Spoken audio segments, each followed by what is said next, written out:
Hey guys, it's Samantha and welcome back to my YouTube channel. So for today's video, Bible study naman. So please subscribe, hit the notification bell, press the like button, comment down below, hashtag SB Squad. Bye! Magandang hapon sa inyong lahat. Narito na naman po tayo upang mag-aral ng salita ng Diyos at patuloy ko po kayong inaanyayahan na magsaliksik at mag-aral ng salita ng Diyos upang sa ganon ay magkaroon kayo ng saligan at kaalaman sa mga katotohanan na nasa Biblia. Upang sa ganon ay magkaroon kayo ng titindigan o tatayuan na aral. Upang sa ganon ay hindi kayo maligaw, no, o madaya ng sino man. At least meron kayong titindigan, no, at pananampalatayanan na talagang galing sa Biblia, no? Kasi merong mga katotohanan sa bawat subject. Gaya ng ating pag-aaralan ngayon, no, ay tungkol sa pagsubok na ano ba talaga ang nagpapatatag. Yun, sabi ng iba, ang nagpapatatag daw ay pagsubok. Yun ang lagi nating naririnig, na lagi nilang sinasabi na pinatatag daw sila ng pagsubok. Minsan yung iba pa nga ay nagpapasalamat sa pagsubok. Sabi nila, kundi dahil sa pagsubok, hindi raw sila tatatag. No? Kahit sa mga statement sa Facebook, makikita natin yan na nilalagay daw sila ng Diyos sa mahirap na sitwasyon dahil gusto ng Diyos na sila ay maging matatag. Yun, kaya pag-aralan natin kung ano ba talaga ang nagpapatatag ayon sa salita ng Diyos. No? Totoo ba na ang pagsubok ang siyang nagpapatatag sa tao o sa pananampalataya ng tao? Basahin natin yung 1 John 5:4. No, ganito ang nakalagay, sapagkat napapagtagumpayan ng mga anak ng Diyos ang sanlibutan at nagtatagumpay tayo sa pamamagitan ng pananampalataya. No? Sa ibang salin niyan ay nagsisitibay. Sabi dito, ang mga anak ng Diyos daw, tayo na pagtatagumpayan daw natin ang sanlibutan sa pamamagitan ng pananampalataya. No? Ibig sabihin na ano ba yung nasa sanlibutan ito? Bakit kailangan natin mapagtagumpayan ng ating mga pananampalataya? No? Tingnan natin sa John 16:33. Sa John 16:33, ang mga bagay na ito ay sinasalita ko sa inyo upang kayo'y magkaroon sa akin ng kapayapaan. Sa sanlibutan ito ay mayroong kayong kapigatian, ngunit laksan ninyo ang loob, aking dinaig ang sanlibutan. Dito makikita natin ang nagsasalita ang ating Panginoong Jesucristo. Ang sabi niya, sa sanlibutan ito ay mayroong kayong kapighatian. Kaya doon sinabi sa 1 John 5:4 na ang sabi na pagtatagumpayan natin ang sanlibutan sa pamamagitan ng pananampalataya, ano ba yung nasa sanlibutan na kailangan nating pagtagumpayan? Ang sabi dito sa John 16:33, ayon sa ating Panginoong Jesucristo, ang kapighatian, sabi niya, meron kayong kapighatian sa sanlibutan ito. Sa makatwid, ang pagtatagumpayan pala sa pamamagitan ng pananampalataya sa sanlibutan ito ay yung mga kapigatian sa sanlibutan ito. No? Ano ba yung mga kapigatian sa sanlibutan ito? Ibig sabihin nito ay problema sa sanlibutan ito. May problema na, no, may pagsubok, no, merong paghihirap, no, yun, merong mga trials, merong mga tukso, yun. Kaya sinabi ng ating Panginoong Hesus, sabi niya, sa sanlibutan ito ay merong kayong kapighatian. Ngayon, ano daw ang nagpapatagumpay sa mga kapighatiang nasa sanlibutan ito? Sabi, sa pamamagitan ng pananampalataya. Hindi sinabi na yung pagsubok o yung kapighatian ang siyang nagpapatatag, kundi ang nagpapatatag ay yung pananampalataya sa kabila ng merong pagsubok sa sanlibutan ito. Halimbawa, ano ba yung mga pagsubok na ating naranasan? Sabi nila, pag may sakit, pagsubok, no? Sabi nila, kapag kakulangan sa pinansyal ay pagsubok, no? Kapag ang merong problema sa pamilya, no? Paghiwalay ng mag-asawa, sabi nila yun ay pagsubok. Anong makapagpapatagumpay? Sabi ay ang pananampalataya sa kabila ng mayroong mga problema, pagsubok, kapighatian sa sanlibutan ito. Halimbawa, sabi ng Bible, no? Sabi niya, kaya nga sinasabi ko sa inyo, ibig sabihin, halimbawa yung pinagpe-pray tayo ng Panginoon. Bakit tayo pinagpe-pray ng Panginoon? Upang sa ganoon ay magkaroon tayo ng pananampalataya sa ating mga pinagpe-pray. Para sa ganoon, mapagtagumpayan natin yung mga pagsubok na dumarating sa ating mga buhay. Halimbawa, meron kang sakit o isa sa pamilya mo o sa mga mahal mo sa buhay, meron sakit, pagsubok yan. No? Yan ay problema yan. Kasi nga, kaya mangangailangan ka ng pinansyal. No?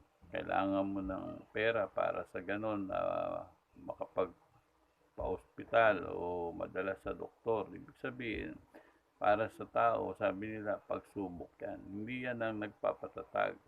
Kundi ang nagpapatatag ay yung pananampalataya sa salita ng Diyos sa kabila ng meron kayong problema sa sanlibutan ito.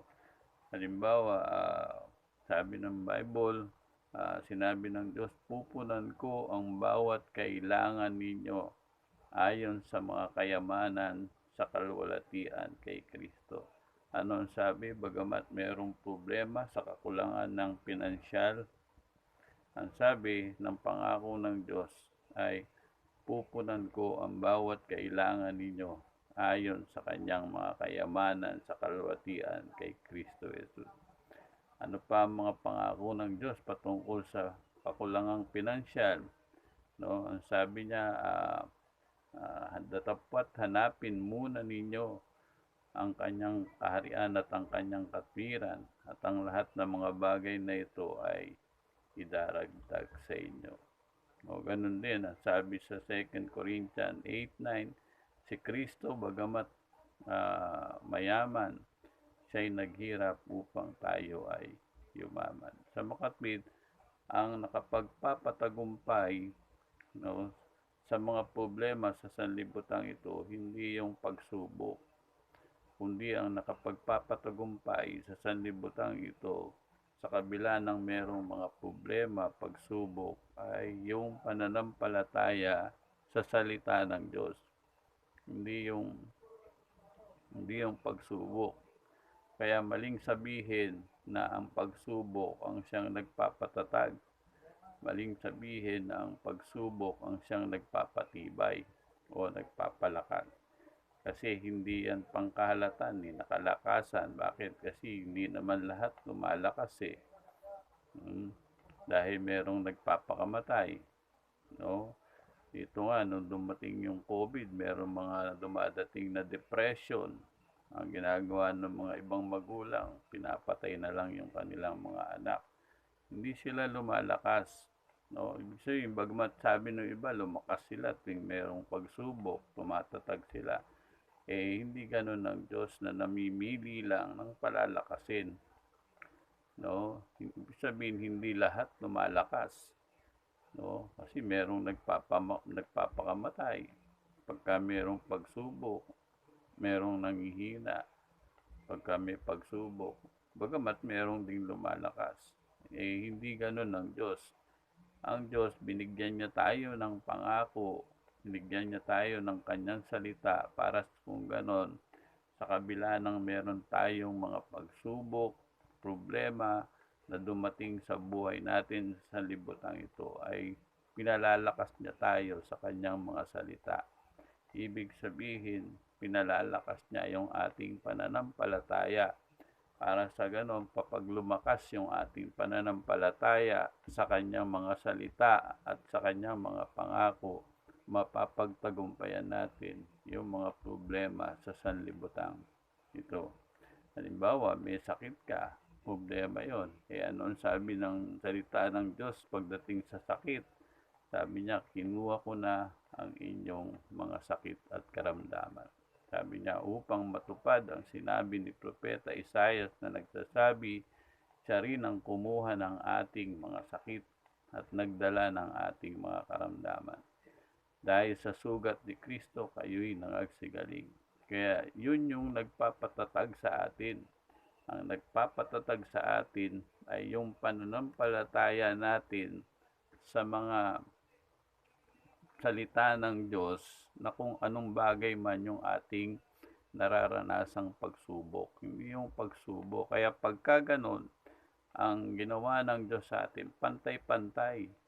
Ginagawa niya tayo lahat malakas. Kaya lang, kailangan nga ng pananampalataya. Kailangan maniwala ka na yung pangako ng Diyos kahit nandun ka sa kalagitnaan ng mga pagsubok ay mangyayari. Kaya kahit na hindi mo pa nakikita yung mga bagay na pinananampalatayanan mo sa kabila ng ikaw ay may pagsubok, pinalalakas ka na ng Diyos. Pinalalakas na yung pananampalataya mo. Kaya kahit na may problema ka, magpapatuloy ka sa Panginoon kasi nga ang nagpapalakas sa iyo ay yung pananampalataya mo sa salita ng Diyos at mga pangako ng Diyos sa kabila ng ikaw ay may problema at pagsubok. Kaya kung may pagdalo o kung may pag-aaral ng salita ng Diyos, magpapatuloy ka pa rin maglingkod, magpapatuloy ka pa rin makinig kasi pinalalakas ka ng pananampalataya sa salita ng Diyos sa kabila ng merong mga tests and trials. Kaya hindi totoo na yung pagsubok ang nagpapatibay.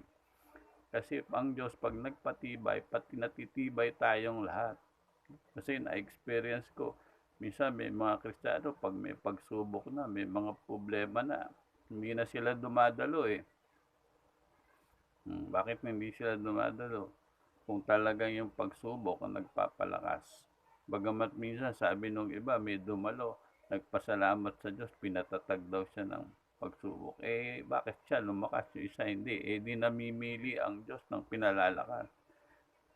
Hindi namimili ang Diyos ng pinalalakas, kundi ang Diyos nagbigay ng kanyang mga pangako at ng kanyang mga salita sa kabila ng mga bagay na mararanasan nating pagsubok. Kapag ka pinanampalatayanan natin yon, ang sabi niya ay mapapagtagumpayan natin yung mga problema, pagsubok, kapigatian sa sanlibutan ito. Kagaya ngayon, yung COVID-19, ano ang sabi ng Diyos na pananampalatayanan natin? Kasi nga, pagsubok to, kapigatian ito, hindi yan na nagpapalakas. Kasi pinapahina ka nga niyan eh. Salot yan eh. Pero may pangako ang Diyos dyan. Sabi niya sa Psalms 91, verse 11, sabi niya, iingatan ka ng aking mga anghel. Hindi ka sasalutin, iingatan ka ng aking mga anghel. Kaya ang nagpapalakas, nagpapatibay sa kabila ng meron tayong mga pagsubok sa sanlibutan ito na dala ng kaaway, nagawa ng dyablo o minsan kamalian ng tao ay yung pananampalataya natin sa salita ng Diyos. Kaya tama yung 1 John 5:4. Ayon dito, sabi niya, sapagkat napagtatagumpayan ng mga anak ng Diyos ang sanlibutan at nagtatagumpay tayo sa pamamagitan ng pananampalataya. Ano daw ang nagpapatagumpay? Pananampalataya. Hindi po pagsubok ang nagpapatagumpay. Hindi po nagpapatagumpay yung pananampalataya natin sa mga salita ng Diyos sa kabila ng mayroong kapigatian sa sanlibutan ito. Kapag ka nga may pananampalataya ka sa salita ng Diyos, nagkakaroon pa tayo ng kapayapaan. Bagamat mayroong mga kapigatian, problema, pagsubok na dumarating sa ating mga buhay. Sabi ni Jesus, meron kayong kapayapaan, binigyan ko na kayo ng kapayapaan. Sa makatwid, sa ating pag-aaral, mali yung pagsubok ang nagpapalakas. Hindi yung salita ng Diyos yun, salita lang ng tao yun. Wala ho sa Biblia yun. Ang nasa Biblia, pinalalakas tayo ng salita ng Diyos. Para sa ganun, kapag puno tayo ng salita ng Diyos, tumalakas yung ating pananampalataya sa kabila ng tayo ay merong dinaranas na mga pagsubok, problema, kapigatian sa sanlibutan ito. Alam ko na intindihan ninyo. Kung meron kayong question, kung meron kayong tanong, ay tanong nyo lang dyan sa baba. At maraming salamat po at purihin ng Diyos at ang ating Panginoong Jesucristo.